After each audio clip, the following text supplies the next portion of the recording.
দেখছেন উনার কিতাব সবাই পড়েছেন বাবা নুরুল আনোয়ার। যেই মৌলবী সুয়ার চাইতে হারাম বলেছেন মাজারের মুরগাকে, মাজারের খাসিকে, ওই মৌলবীর বাপ পর্যন্ত নুরুল আনোয়ার পড়েই মৌলবী হয়েছে। দেওবন্দ মাদ্রাসা চলে যান, ওয়াহাবি মাদ্রাসা চলে যান, সবার মাদ্রাসায় পড়ানো হয় নুরুল আনোয়ার। এই নুরুল আনোয়ারের লেখক বিশ্ববিখ্যাত ফকিহ, যিনার নাম হচ্ছে ইমাম মুল্লা জীওয়ান রাহমাতুল্লাহ আলাইহি। ফকিহ কাকে বলে? আল্লাহ বলছেন ইয়া আইয়ুহাল্লাযীনা আমানু আতিউল্লাহ ওয়া আতিউর রাসূল ওয়া উলিল আমরি মিনকুম। আল্লাহ বলছেন হে ঈমানদার, আল্লাহর হুকুম মানো, নবীর হুকুম মানো, ওয়া উলিল আমরি মিনকুম, হুকুম দাতাদের হুকুম মানো। তো উলিল আমর কারা? বিশ্ববিখ্যাত মুহাদ্দিস আব্দুল্লাহ ইবনে আব্বাস সাহাবী রাসূল নিজের কিতাব তাফসীরে ইবনে আব্বাসের মধ্যে লিখতেছেন যে উলিল আমরের অর্থ হচ্ছে ইয়ানি উলামা ওয়াল ফুকাহা, হক্কানি আলিম এবং ফকির ও ফতোয়া আদেশ মানো। বিশ্ববিখ্যাত মুহাদ্দিস ইমাম হাকিম রাহমাতুল্লাহ আলাইহি নিজের হাদিসের কিতাব হাকিম আল মুস্তাদরাকের মধ্যে সহিহ সনদে হাদিস নিয়েছেন। জাবির ইবনে আব্দুল্লাহ রাদিয়াল্লাহু তাআলা আনহু বলছেন আল্লাহ পাকের হুকুম উলিল আমরে মিনকুম, আমরওয়ালাদের হুকুম মানো। এর অর্থ হচ্ছে উলামা এবং ফুকাহা, যারা ফুকাহায়ে কেরাম তাদের হুকুমকেও মানো। তাই কুরআন পাকের আলোতে, সাহাবার তাফসীরের আলোতে বিশ্ববিখ্যাত ফকিহ ইমাম মুল্লা জীওয়ান রাহমাতুল্লাহ আলাইহি নিজের কিতাব তাফসীরাতে আহমদিয়া পৃষ্ঠা নাম্বার 46, কিতাবটি দেওবন্দ থেকে ছাপা হয়, বেইরুত থেকে ছাপা হয়, মিশর থেকে ছাপা হয়, সৌদি আরব থেকে ছাপা হয়, সারা পৃথিবীর গ্রহণযোগ্য কিতাব। সেই কিতাবের 46 নাম্বার পৃষ্ঠার মধ্যে ইমাম মুল্লা জীওয়ান রাহমাতুল্লাহ আলাইহি লিখতেছেন, কি লিখতেছেন? তিনি লিখতেছেন মুসলমান যুগ যুগ থেকে আল্লাহ ওয়ালাদের রওজাতে, আল্লাহ ওয়ালাদের মাজারে খাসি নিয়ে যায়, পশু নিয়ে যায়, যেইগুলো হালাল জবাই আল্লাহর নামে করে, আল্লাহ ওয়ালাদেরকে সওয়াব নাজরানা করে। তিনি বলছেন হালালুন তাইয়্যিবুন, এটা হচ্ছে হালাল এবং পবিত্র। জোরে বলতে হবে সুবহানাল্লাহ। এটা হালাল এবং পবিত্র। পৃথিবীর কোন মায়ের লাল জন্ম হয়নি যে একটা কোনো ফতোয়া দেখাতে পারে, একটা কোনো হাদিস দেখাতে পারে, একটা কোনো রেফারেন্স দেখাতে পারে যে প্রমাণ করে দিবে আল্লাহ ওয়ালার মাজারে খাসি নিয়ে গিয়ে আল্লাহর নাম নিয়ে যদি জবাই করে সেটা নাজায়েজ হয়ে যাবে। এই রকম ইসলামে কোনো ফতোয়া নাই, বরং এটা হালাল, এটা পবিত্র, এটা জায়েজ। এটাই সকলের গ্রহণযোগ্য মুহাদ্দিস, গ্রহণযোগ্য ফকিহ হযরতে ইমাম মুল্লা জীওয়ানের ফতোয়া। একটু জোরে বলতে হবে সুবহানাল্লাহ। উনি ফতোয়া কোথায় থেকে দিলেন? উঠান আবু দাউদ শরীফের হাদিস। একজন মহিলা এসে বলছেন ইয়া রাসূলুল্লাহ, আমি একটা মিন্নত মেনেছি। মিন্নতটা হচ্ছে বেওয়ানা নামক জায়গাতে আমি একটা পশু জবাই করব। কিসের মিন্নত? আপনি যদি সহি সালামত ফিরে আসেন তাহলে আমি দুটো মিন্নত মেনেছিলাম। একটি মিন্নত আপনার সামনে ঢোল বাজাবো। ঢোলটা কি? ঢোলটা হচ্ছে দাফ, এক সাইড থাকে আর এক সাইড থাকে না, জায়েজ ঢোল। তো হুজুর আমি দুটা মিন্নত মেনেছিলাম, একটা আপনার সামনে ঢোল বাজাবো, আর একটা অমুক জায়গাতে আমি একটা ছাগল পশু জবাই করব, যে জায়গাটার নাম হচ্ছে বেওয়ানা। রাসূল পাক বললেন তুমি তোমার মিন্নত পূর্ণ করো। প্রথম মিন্নত নবীর সামনে সে ঢোল বাজালো, এক তাবকা, একদিক থাকে একদিক থাকে না। আবু দাউদ শরীফের সহিহ হাদিস, আলবানী পর্যন্ত হাদিসকে সহিহ বলেছেন। দাফকে বাজালেন, দাফ বাজানোর পর বলছেন হুজুর আরেকটা মিন্নত ছিল অমুক জায়গাতে, যার নাম মুহাদ্দিসিনে কেরাম বয়ান করেছেন জায়গাটার নাম হলো বেওয়ানা। বেওয়ানা নামক জায়গাতে আমি পশু জবাই করার মিন্নত মেনেছি। রাসূল পাক সাল্লাল্লাহু আলাইহি সাল্লাম বললেন সেখানে কোনো মুশরিকদের মূর্তি পূজা তো হয় না? বলছেন না। মুশরিকদের কোনো ঈদ তো হয় না? বলছেন না। বলছেন তাহলে তুমি গিয়ে তোমার মিন্নত পূর্ণ করো। বেওয়ানা নামক জায়গাতে আমার নবী কি করলেন? একটি পশু মিন্নত করেছিল, জবাই করার অনুমতি দিলেন। বেওয়ানা নামক জায়গা থেকে কোটি কোটি গুণ বেশি ফজিলত রাখে একজন মুমিনের কবর, একজন মুমিনের মাজার। কারণ আল্লাহ কুরআন পাকে বলছেন ওয়াল্লাযীনা আমানু ওয়া আমিলুস সলিহাতি ফি রাউদাতিল জান্নাহ, যারা ঈমান এনে ভালো আমল করে কবরে যায় তাদের কবরকে আমি আল্লাহ জান্নাতের বাগান বানিয়ে। সুবহানাল্লাহ। যাকে আল্লাহ রওজা বলেছেন, এই জন্য আল্লাহর নেক বান্দাদের কবরকে রওজা বলা যায়, নবীদের কবরকে রওজা বলা যায়। আল্লাহ নিজেই কুরআন পাকে রওজা বলেছেন। বাংলাদেশের কিছু টুপিওয়ালা শয়তান বেরিয়েছে বলছে রওজা বলা যাবে না। আল্লাহ কুরআন পাকে বলছেন ফি রাউদাতিল জান্নাহ, উনাদের কবরকে রওজা আল্লাহ বলছেন। আর টুপিওয়ালা মৌলবি বলছেন যে রওজা বলা যাবে না।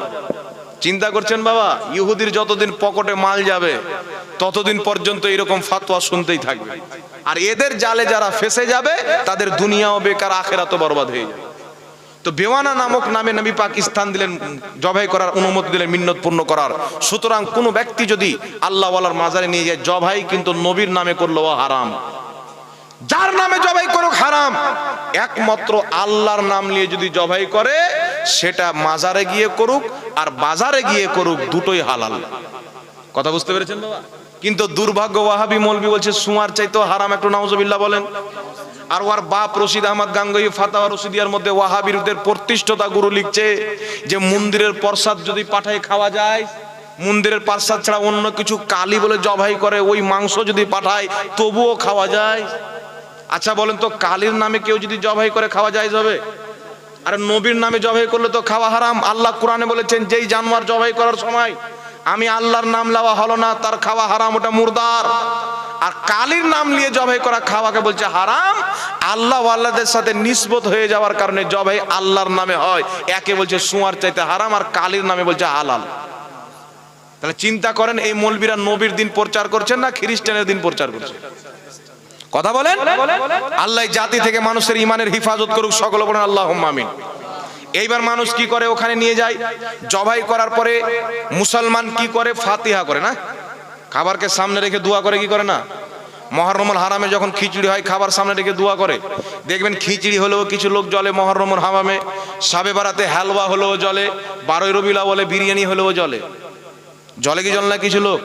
তো জলার কারণ হচ্ছে কি বাবা, মন্দিরের প্রসাদ তোমরা খাও, ইমামে হুসেনের নামের খিচুড়ি আমরা খাই, নবী দিবসের খাবার আমরা খাই, তোমরা মন্দিরের কালীর নামে জবাই করা মাংস খাও। আমরা কি মানা করেছি? এটা আহলে হাদিস দল বেরিয়েছে, আর আবার বলছে হালুয়া রুটি খাওয়াই হারাম। কিন্তু এদের গুরু ওয়াহিদুজ্জামান নিজের কিতাব হাদিয়াতুল মাহাদির মধ্যে লিখতেছেন যে যেইগুলো পশু পাখির মাংস খাওয়া হালাল, এদের পেশাব পাখানাও পাক। তাই বাংলাদেশের মিস্টার কাজ্জাব বলছেন নিজের চাদরকে গাভীর পেশাবে ডুবিয়ে দেন আর গায়ে দিয়ে নামাজ পড়েন, আপনার নামাজ হয়ে যাবে। তো ইবলিসে নামাজ পড়ছো বেটা, তুমি তো হবে না। নবী বলছেন পায়ে পাও মিলিয়ে নামাজ পড়ো, আর তুমি মানুষকে বোঝাচ্ছ চড়িয়ে নামাজ পড়ো। নবী পাক বলছেন যদি কোনো মানুষের পায়ে পা লেগে যায় তাকে সালাম করো, কারণ এটা বেয়াদবি। কথা বুঝছেন?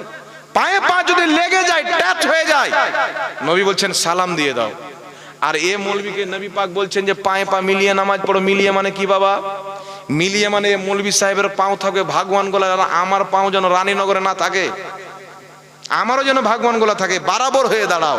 আর এ বাটারা মানুষকে বোকা বানিয়ে বলছে চড়িয়ে দাও। বাপ থাকলে ওর উপরে পাও চাপাও, খালা থাকলে ওর উপরে পাও চাপাও। তো যেই কাজটা নামাজের বাইরে বেয়াদবি, নামাজের ভিতরে কি করে শরীয়ত হয়ে গেল? কথা বুঝতে পারছেন বাবা? নামাজের বাইরে যেই কাজটা বেয়াদবি, নামাজের ভিতরেও বেয়াদবি। নবী বলছেন পায়ে পা মিলিয়ে দাঁড়াও, ঘাড়ে ঘা মিলিয়ে দাঁড়াও, যেন আমার পা আপনার পায়ে দুজন সমান হয়, আগে পিছে যেন না হয়, ঘাড় যেন আমাদের বরাবর হয়ে যায়, মাঝখানে যেন কোনো ফাঁকা জায়গা না থাকে। কথা বুঝতে পেরেছেন বাবা? আচ্ছা বলেন তো বাবা, পাও যখন চাপাবেন তো ঘাড়টা মিলবে? এদের দেখবেন ঘাড় মিলে না, পায়ে পা চাপিয়ে বসে আছে। কথা বুঝতে পেরেছেন? এই জন্য বিরাদর ইসলাম পায়ে পা মিলিয়ে দাঁড়াও, হাদিসটা আমরাও মানি।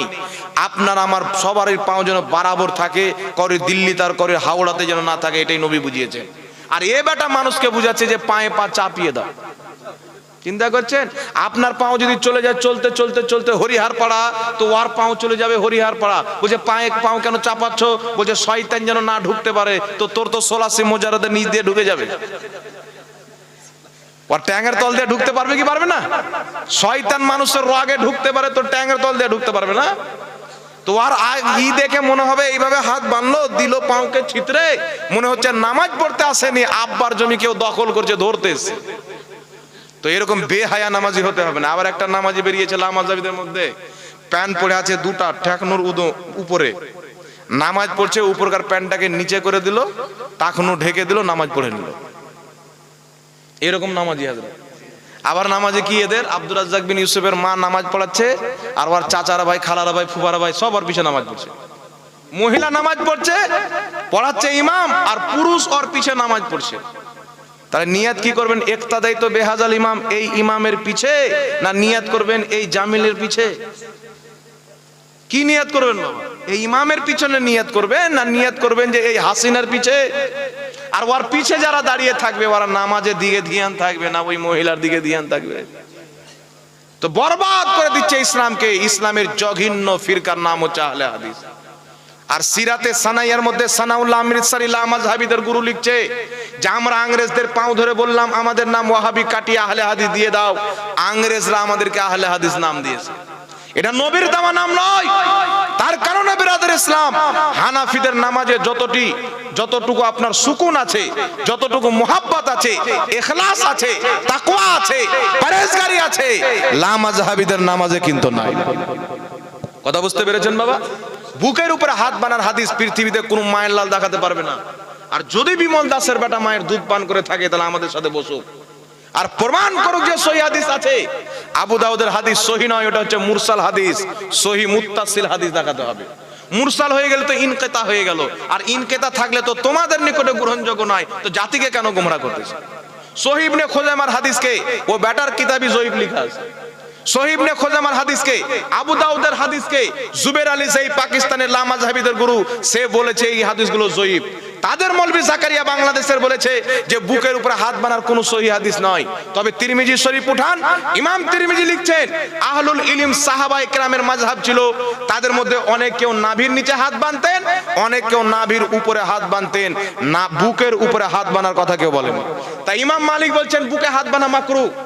লামাযহাবিদের গুরু ইবনে তাইমিয়া লিখতেছে বুকের উপরে হাত বানা মাকরুহ। তো যেই মাকরুহ কাকে বলে? যেটা ইসলামে অপছন্দনীয়। তো বুকের উপরে হাত বানা ইসলাম পছন্দ করে না। নাভির নিচে বাঁধতে হবে, নচেত নাভির উপরে বাঁধতে হবে। যারা ইমামে আজম আবু হানিফার তাহকিককে মানে, ইজতিহাদকে মানে, তারা নাভির নিচে বাঁধবে। আর যারা ইমাম শাফির ইজতিহাদকে মানে তারা নাভির উপরে বাঁধবে। কথা বুঝতে পেরেছেন? কথা বুঝতে পেরেছেন? এবার আরেকটা মাসলা আপনাকে বলে দিন। নামাজ পড়ার পর আমরা দোয়া করি কি করি না? জানাজার পরে দোয়া করি। এখন জালসা শেষ হবে দোয়া করব। আমার পূর্বে হয়তো মাওলানা মতিউর রহমান সাহেব দোয়া করেছেন। এই হুজুররাও নামাজ পড়ানোর পর দোয়া করে কি করে না? বাড়িতে কোনো অনুষ্ঠান যদি হয় তাহলে মৌলভী সাহেবকে ডেকে দোয়া করান। কোনো অসুবিধা যদি হয় হুজুর একটু বাড়িতে দোয়া করে দেন। দোয়া করান কি করেন না? এরা আবার মানুষকে জ্ঞান দিচ্ছে, হ্যাঁ ভাড়া করা হুজুর নিয়ে দোয়া করছে। আরে দোয়া করবে তো তুমি করো, ভাড়া করা হুজুর নিয়ে এসে দোয়া করা দরকার কি? তো তোমার বাপ মায়ের যখন বিয়ে হয়েছিল তখন তুমি বলনি যে ভাড়া করা মৌলবি এসে বিয়ে পড়ায় না, নাকি বলেন? মসজিদের ইমাম ভাড়া করা নিয়ে এসে রাখিও না, মাদ্রাসার শিক্ষক রাখিও না। বেটা 5 ওয়াক্তের নামাজ পড়াই ভাড়া করা ইমাম, মানুষের বিয়ে শাদী পড়াই ভাড়া করা ইমাম, মানুষের জানাজা পড়াই ভাড়া করা ইমাম, মাদ্রাসায় শিক্ষকতা করে ভাড়া করা ইমাম। সব কাজ ভাড়া করে হয়ে গেল। আর কোন ব্যক্তি যদি হুজুরকে ভালোবেসে বলে হুজুর একটু আমার বাড়ি এসে দোয়া করে দিন, তো গাধাদের নিকটে নাজেজ হয়ে গেল। কিন্তু সাহাবায়ে কেরামের কি উদ্দেশ্য ছিল? নবীকে বাড়িতে দাওয়াত দিয়ে ডেকে নিয়ে এসে দোয়া করা। আরে জোরে বলেন না সুবহানাল্লাহ। তো সাহাবা নবীকে করাতেন, তোমরা কি নবী? সাহাবা নবীকে করাতেন। আর আজকের মুসলমান নাইবে নবীকে করায়। সেক্রেটারি যদি না থাকে কাজটা কে করবে? নাইবে সেক্রেটারি করবে না? একটু জোরে বলেন। নাইবে সেক্রেটারি করবে কি করবে না? এত মানুষ এখন মুসলমান কত বোকা হয়ে গেছে, নিজের বাপ মারা গেছে, নিজে কোরআন পড়ে না, মাদ্রাসা তালিম ভাড়া করে নিয়ে এসে কোরআন পড়াচ্ছে। তো যে ভাড়া করে নিয়ে আসার কারণে নাজায়েজ, তো ভাড়া করে নিয়ে আসার কারণে যদি নাজায়েজ হয়, তো আপনার বাপ মায়ের যে বিয়ে পড়িয়েছে আপনার আব্বা বা বাপ 10 টাকা হোক 20 টাকা হোক আর 500 টাকা হোক ইমাম সাহেবকে দিয়েছে না দেয়নি? কথা বলেন। ইমাম সাহেবকে বলেছে কি বলেনি? ইমাম সাহেব বিয়ে আছে, বিয়েটা পড়িয়ে দিতে হবে, বলেছে কি বলেনি? তাহলে টাকা যদি দিয়ে দেয় খুশিতে, কেউ ইমাম সাহেবকে ডাকলো, তালবিলিংকে ডাকলো 10টা, যে দোয়া করালো, আর তালবিলিং মাদ্রাসায় পড়াশোনা করছে, তো 10টা 20 টাকা 100 টাকা করে দিয়ে দিল। মাদ্রাসায় পড়ছে, কিতাব কিনবে, কলম কিনবে, খাতা কিনবে, এটা ভালো না খারাপ বাবা? কিন্তু এ বলছে হারাম।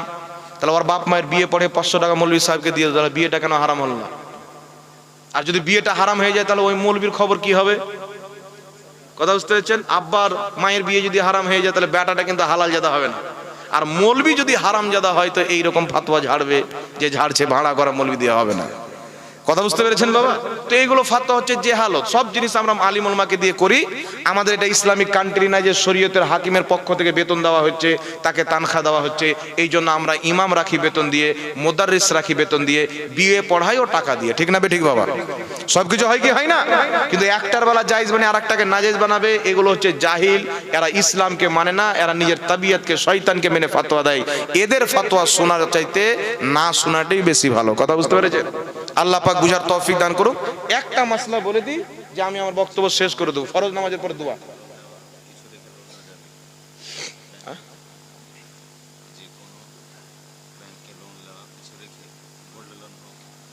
দেখেন, এই লোন সম্পর্কে অনেক জানতে হবে। এই বিষয়ে আমার ডিটেলস জানা নাই, আমি না জেনে ফাতোয়া দেবো না। ব্যাংক সম্পর্কে ডিটেলস আমি জানবো, লোন সম্পর্কে এগুলো ব্যাপারে ডিটেলস জেনে। দেখেন, এগুলো ফাতোয়া কিছু হয় না যে ফাতোয়াকে অনেক তাহাকিক করতে হয়। আপনি ফাতোয়া দিলেন, 10টা 15টা কিতাব পড়তে হবে, মশলাটা দেখতে হবে কি আছে, তারপরে ফাতোয়ার উত্তর দিতে হবে। কথা বুঝতে পেরেছেন না? তো এখানে লোন ফোনের যে ব্যাপারটা আছে এই বিষয়ে আমার কমপ্লিট জানা নেই, তাই এই বিষয়ে আমি কিছু বলতে চাই না। যেটা না জানার জন্য চুপ থাকা দরকার। বাহিরে আজান আর ভিতরে আজান কি বলে দেওয়া? হ্যাঁ, কোথায় দেন আপনারা?